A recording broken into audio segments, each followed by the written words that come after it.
पैसे टिकत नाही आणि लक्ष्मी स्थिर नाही, त्यांच्यासाठी हा फार छान उपाय आहे, तो मी घेऊन आलो आहे. उपाय असं, नमस्कार.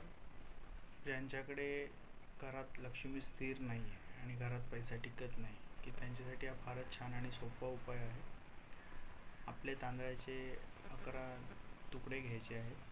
तांदळाचे अख्खे तुकडे 11 मोजून आणि आपल्या जवळच्या शिव मंदिरात जाऊन पिंडीवर अर्पण करायचे. हा उपाय दर सोमवारी करायचा आहे, किंवा तुम्ही हा उपाय चालू ठेवला तरी चालेल. आणि हा सेवा जी आहे ती मनोभावाने करा. तुम्ही खरोखरच तुमच्या घरातली लक्ष्मी स्थिर होईल. पैशाच्या अडचणी थोड्या थोड्या दिवसांनी मार्गाला लागतील आणि हळूहळू तुमची लक्ष्मी घरामध्ये प्रसन्न होईल. हा उपाय तुम्ही करून बघा. फारच छान उपाय आहे, सोपा उपाय आहे आणि आपल्या लवकरात लवकर ह्याची प्रचिती तुम्हाला मिळेल. नमस्कार. आई तुळजाभवानी तुमचा आशीर्वाद आहे.